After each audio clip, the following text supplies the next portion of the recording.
Welcome to పీడీటీపీ. Telugu రాష్ట్రాల్లో చర్చనీయాంశంగా మారిన అంశం ఆదాని విద్యుత్ ఒప్పందంలో జగన్మోహన్ రెడ్డికి సుమారుగా 1750 కోట్లు లంచాలు ఇచ్చారంటూ కూడా హాట్ టాపిక్గా మారింది.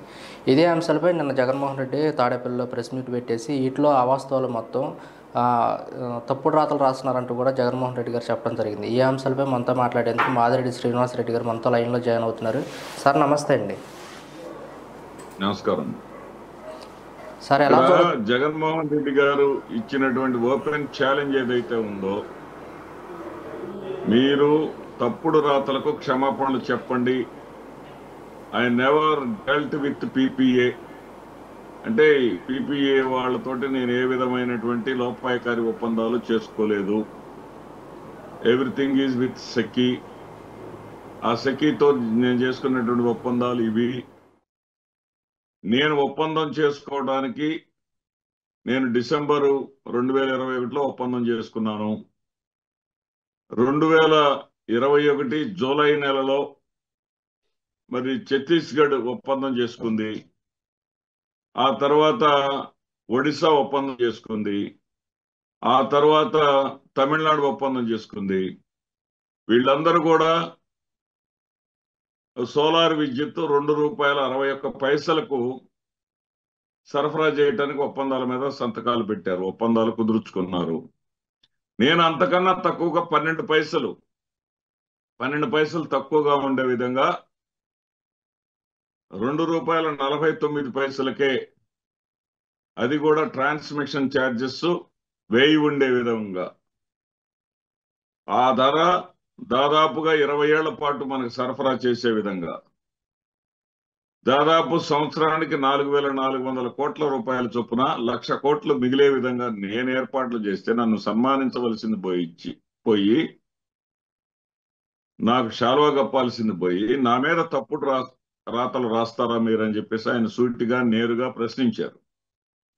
దానికి వాళ్ళు చెప్పినటువంటి వాళ్ళ తప్పుడు రాతలు, ముఖ్యంగా ఈనాడు, ఆంధ్రజ్యోతి పత్రికలో రాసినటువంటి రాతలను కూడా ఆయన ప్రస్తావించారు. రాతలు ఏంటంటే,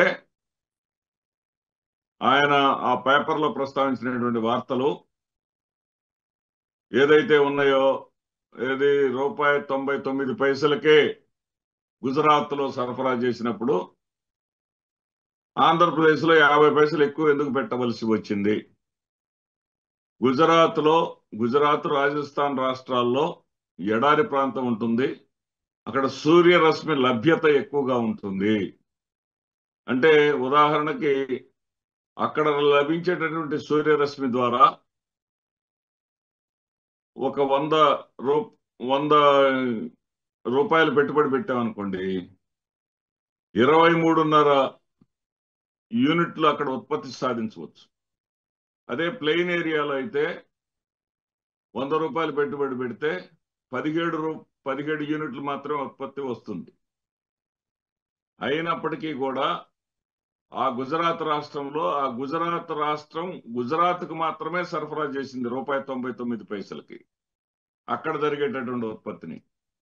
అదే ట్రాన్స్మిషన్ ద్వారా, అంటే పోల్స్ మనమే వేసుకొని, లైన్స్ మనమే ఏర్పాటు చేసుకొని, మన దానికి కానీ విద్యుత్ అక్కడి నుంచి తెచ్చుకోవాలంటే మరొక ₹2 ఖర్చు అవుతుంది. ఈ ₹4 దాదాపుగా ఖర్చు అయ్యేటటువంటి వాస్తవాన్ని మరుగున పెట్టి అసత్యాలను రాసినందుకు గాను వాళ్ళ మీద డెఫమేషన్ కేసు వేస్తామన్నారు మాజీ ముఖ్యమంత్రి గారు. మరి వీటన్నిటికీ సమాధానం చెప్పితే సమాధానం చెప్పలేని స్థితిలో వాళ్ళు ఉన్నారు. అందుకే చంద్రబాబు నాయుడు గారు కూడా అసెంబ్లీలో చాలా తెలివిగా దీని మీద మనం చర్చించాల్సి ఉంది, లోతుపాతులు చర్చించాల్సి ఉంది అని చెప్పేసి కూడా అనడం జరిగింది. అంటే దాని అర్థం ఏంటంటే, లోగడ ఏదైతే కేసులు FBI వాళ్ళు వేశారన్న కేసులో ఎక్కడ కూడా జగన్మోహన్ రెడ్డి గారి ప్రస్తావన కానీ, ఆ మాటకొస్తే ఆంధ్రప్రదేశ్ రాష్ట్ర ప్రస్తావన కూడా లేదు. 5 రాష్ట్రాలకు సరఫరా చేశాం. దాంట్లో ఆంధ్రప్రదేశ్ అఫీషియల్ 1 అనేటటువంటి ప్రస్తావన వచ్చింది. అఫీషియల్ 1 అనే వాళ్ళు ఎవరు అనే దాన్ని నిర్ధారించుకోకుండా మాట్లాడటం ఒక తప్పు అయితే, FBI చేసిందే నిజం, అదేదో బ్రహ్మ పదార్థం అనుకోవటం చాలా తప్పు.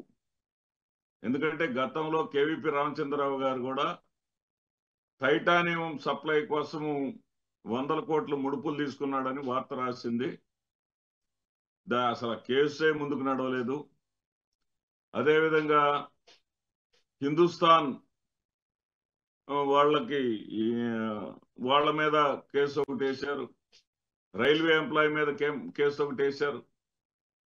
FBI వాళ్ళు ఏవి కూడా రుజువు చేయలేకపోయారు. ఇవన్నీ కూడా వాళ్ళు ఏంటంటే భారతదేశం ఆర్థికంగా అభివృద్ధి చెందుతుంది కాబట్టి,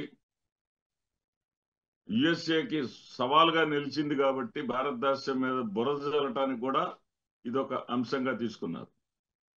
వీటన్నిటికన్నా కూడా ముఖ్యంగా ఏంటంటే అదానీని మాట్లాడేటటువంటి సాహసం తెలుగుదేశం పార్టీ చేస్తుందా? ఏదన్నా తప్పు చేసి ఉంటే అదానీ కదా చేసింది. వీళ్ళు కదిలితే అదానీ వచ్చేసి జగన్మోహన్ రెడ్డి గారిని 3 సార్లు కలిశారు. 3 సార్లు కాదు, 30 సార్లు కలుస్తారు. ఒక ముఖ్యమంత్రిని ఒక వ్యాపారస్తుడు అనేవాడు కలుస్తానే ఉంటాడు. దానికి దీనికి సంబంధం ఏంటి? ఈ మతిలేని ఆరోపణలకు వేల కోట్లు లక్ష కోట్ల పైగా సంపద సృష్టించినటువంటి జగన్మోహన్ రెడ్డి గారి మీద సంపదను ఆవిరి చేస్తున్నటువంటి ఈ చంద్రబాబు నాయుడు ప్రభుత్వానికి జగన్మోహన్ రెడ్డి గారిని విమర్శించే అర్హతే లేదని నేను అంటాను. జగన్మోహన్ రెడ్డి గారి మీద ఇలాంటి బురద చల్లటం, తీసుకుందానికి కూడా నేరం అంటగట్టడం ఎంతటి కరెక్ట్ అంటారు? అదేగా చెప్తుంది. ఇది తీసుకొని దాన్ని తీసుకున్నట్టుగా చెప్తారు. ఎవడో FBI వాడు చేశాడంటే FBI వాడు ఎక్కడో చేసిన దానికి ఇక్కడ సంబంధం లేదు. FBI వాళ్ళ ఫోను సంభాషణ మీకు ఎక్కడి నుంచి వచ్చింది? ఆ సంభాషణ అనేది 149A ప్రకారము చాలా నేరం కదా అది. మరి భారతీయ జనతా పార్టీ కూడా పార్లమెంట్ లో దాని మీద ముందు విచారణ జరగాలంటుంది. దానికి ఎవరు సమాధానం చెప్తారు? తప్పు చేసి ఉంటే, దాంట్లో తప్పు జరిగి ఉంటే, ఆంధ్రప్రదేశ్ రాష్ట్రానికి నష్టం కానీ జరిగి ఉంటే ఈ మిడిమిడి జ్ఞానంతో మాట్లాడుతుంది ఈ షర్మిలమ్మ. ఆ పనికి మాలిన ఆఫ్ నాలెడ్జీ మనిషికి ఆస్తి రెంది తప్ప ప్రజల ప్రయోజనాలు కానీ ప్రజల గురించి ఆలోచించేటటువంటి విజ్ఞత కానీ కొంచెం కూడా లేదు.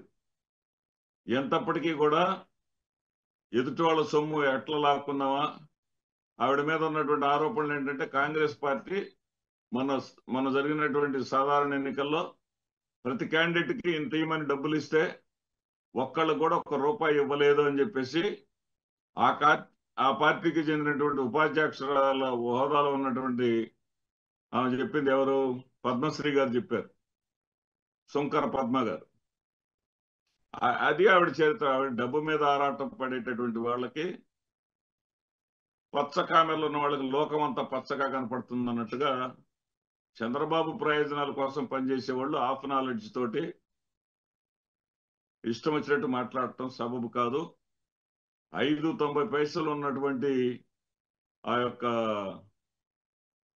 రేటుని 2.49 పైసలకు తగ్గించిన దానికి అభినందించాల్సిన పోయి అన్యాయమైనటువంటి ఆరోపణలు చేయటం దుర్మార్గం అని నేను అంటాను.